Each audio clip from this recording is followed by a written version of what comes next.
Baseball has one. So does rock and roll.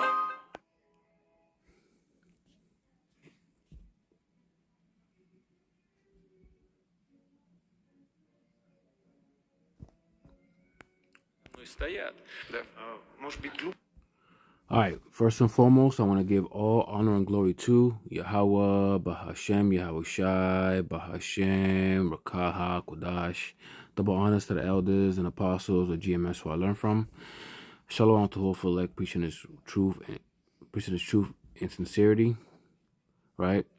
And to you sisters, to you ribs out there learning silence and staying in order, I say to you all, Shalom. Right, so this is more third world talk.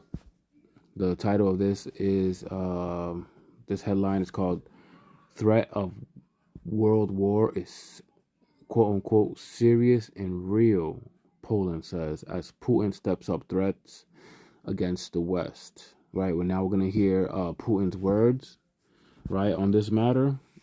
And as you know, we are in the very end of November, where Biden is still president. You know, he's got probably like a month left of his presidency, and he is burning the house down before he goes. You know, he's allowing these missiles to go into Russia. Trump is inheriting the rest of the BS, which he's okay with. You know, he's just a puppet, but, you know, he's talking about peace and that, but we all know when they say peace, sudden destruction comes. So let's listen to what Putin has to say.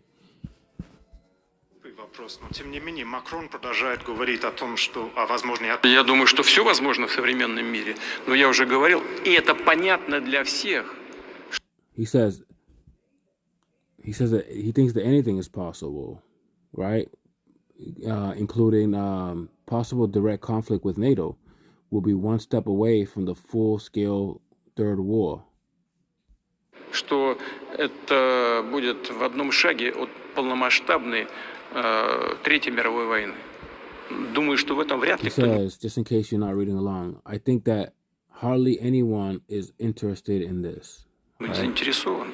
Что касается позиции президента Франции, то там уже есть какие-то поправки в том смысле, что этот континент поправки в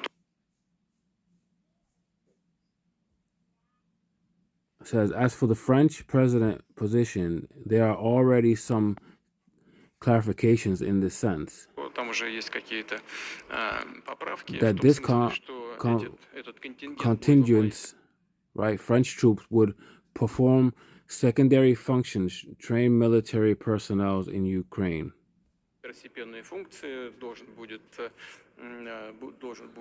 Explain how to use Western equipment and perform some of the functions of this kind. So he's basically saying that these people, the NATO, you know, the French, the U.S., is teaching the Ukraine how to use these bombs, and they are inherently responsible for what they do with these weapons. So it makes sense, right? It's like giving if you give a child a weapon and he shoots things, you are responsible for what that kid has done. You need to be punished for it. Says today, this is not much different from what mercenaries do. And then the armed military personnel of NATO countries are present there. We know it. So basically saying they're overseeing what what Ukraine is doing. So they're supervising them and teaching them how to use it and where to strategically put these weapons and where to strike, right? Obvious, right? The U.S. been doing that for a long time. You know, they've used Al-Qaeda, things of that nature. Says, we hear both French and English speak. There is nothing good about this.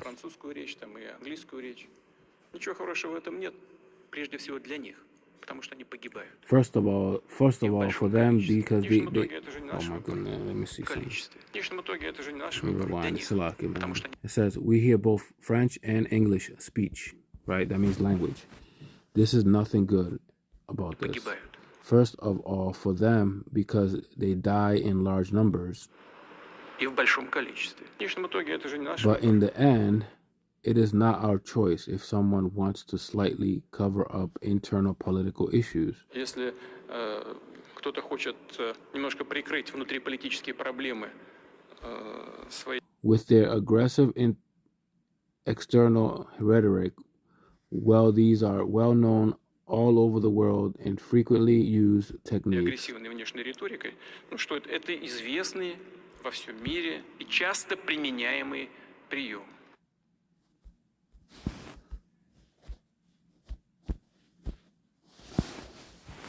Right, so we already know what's going on. Right, it says the war in Ukraine is entering a decisive phase with Putin's launch of a new ballistic missile, showing that the threat of global conflict is serious and real. Putin, the prime minister, he said. Donald Tusk's warning came as NATO and Ukraine officials convened emergency talks over hypersonic ballistic missile strikes against Dnipro. Putin said its launch was in response to Ukraine using British and American long-range missiles on targets in Russia and issued a stark threat that Moscow had the right to strike any Western nation that provides Kiev with such weapons, as he vowed to continue using the new missile in combat conditions, a threat to both Ukraine and the West.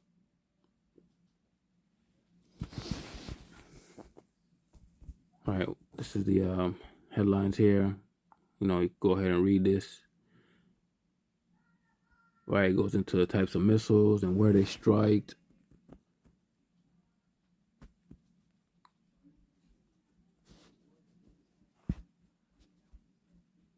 Right, so we know war drums are sounding off, man, and there is no turning back. Right, you can't turn back the sword. You know, you already opened Pandora's box. I don't care if you believe in Trump saving. You know, this is way above him.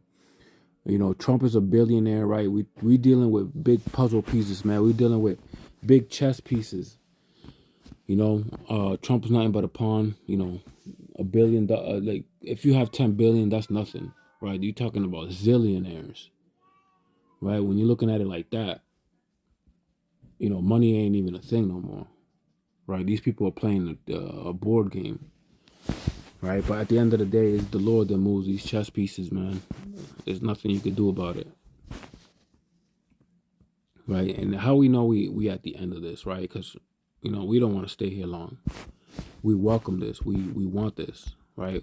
This is why disciples, you know, and followers of Yahushua Hamashiach had always asked him, you know, how we know is we at the end of this, right? Because everybody wants us to end quickly, right? But a lot of things have to happen first before we get to the end. Right, we're going to start at verse 4, Matthew 24:4. Let me see, actually, no, let me start at 3. Matthew 24:3. And as he sat upon the Mount of Olives, the disciples came unto him privily, right? This is privately. So like it privately, saying, tell us, when shall these things be? And what shall be the sign of thy coming and of the end of the world, right? Because everybody wants to know, right? We want to know, they want to know, everybody wants to know.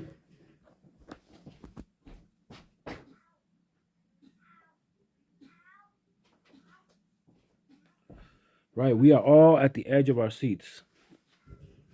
Right, like you're watching a main event, you're watching a boxing match, right? And we got contenders, man, just taking blows after each other, you know, and you just at the edge of your seat, man, waiting for this, you know, figuring out how this match is gonna end, man. When is it gonna end?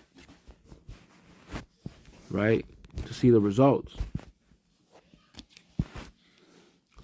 Right? It says, tell us, when shall these things be, and what shall be the sign of thy coming, and of the end of the world? And Yahushua answered and said unto them, take heed that no man deceive you. For many shall come in my name, saying, I am Hamashiach. Right? It says, and shall deceive many. Right? And that's already happened. Right? We got the Roman Catholic Church, and you know, they have a crown on their head, and they say, and on that crown it says the Vicar of Christ, right? Which is basically saying the replacement of Christ. That has already happened a long time ago. Right, so you can scratch that part off.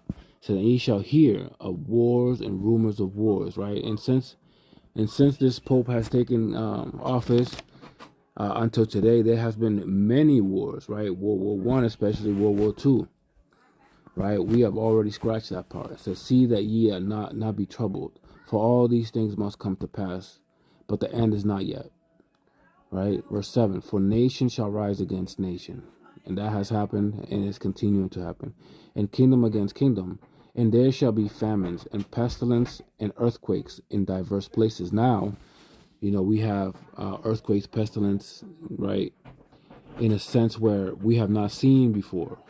Okay, right? The Lord has increased knowledge to a point where now man can create earthquakes in a much more evil way, so to speak, right?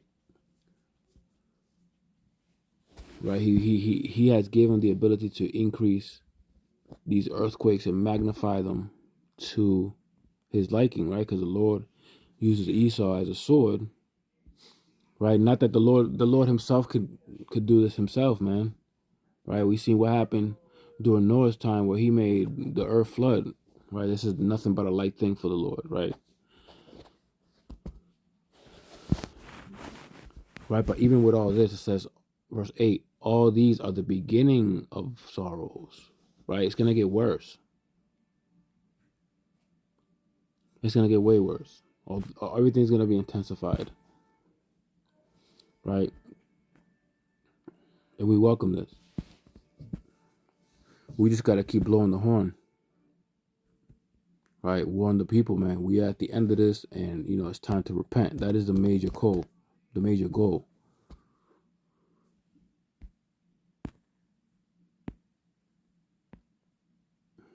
Let's go to Jeremiah chapter 4 and 19. It says, my bowels, I am pained at my very heart. My heart maketh a noise in me. I cannot hold my peace, because thou hast heard, O my soul, the soul of the trumpet, the alarm of war.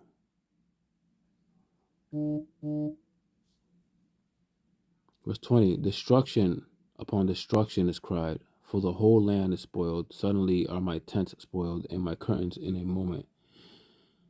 How long shall I see the standard and hear the sound of the trumpet? Right? This is happening now. Right? It's happened before. It's happening now. Right? There's no new thing under the sun. Right? The Lord give it and he take it away. And it's gonna be a lot of traverse, right? Like a woman in labor, man.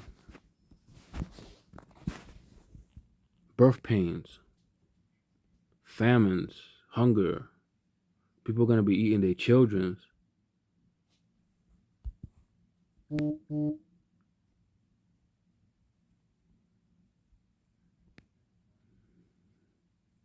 This is why we gotta get our spirit right.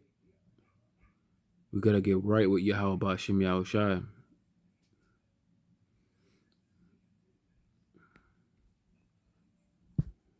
Ezekiel chapter 21, verse 9. Son of man, prophesy and say, thus said Yahweh Bashim Yahushai. Say, a sword is sharpened, and is also furbished. It is sharpened to make a sore slaughter. It is furbished that it may glitter. Should we then make mirth? Right? Should we then, mirth is synonymous with being cheerful, being in a party spirit, right? Being content, right? It says, it condemneth the rod of my son as every tree, and he has given it to be furbished that it may be handled. This sword is sharpened and it is furbished to give it into the hand of the slayer, right? Which is Esau Edom, man. He's a slayer, man. He's the Lord's sword, man. He was blessed with the sword. Verse 12, Cry and howl, son of man, for it shall be upon my people, and it shall be upon all the princes of Israel. Terrors by reason of the sword shall be upon my people. Smite therefore upon thy thigh. Right, you 2/3 is gonna catch hell, man. This is why you should repent.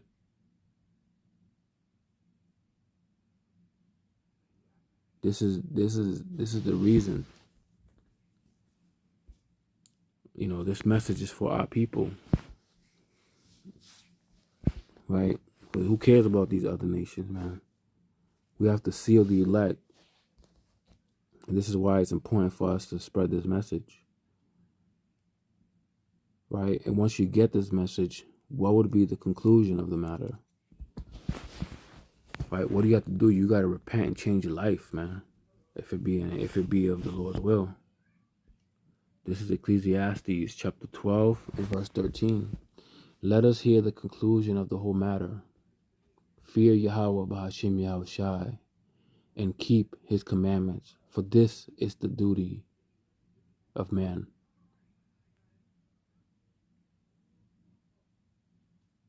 I pray this lesson was edifying. I want to give all honor and glory to Yahweh B'Hashem Yahushai B'Hashem Rakaha Kodash.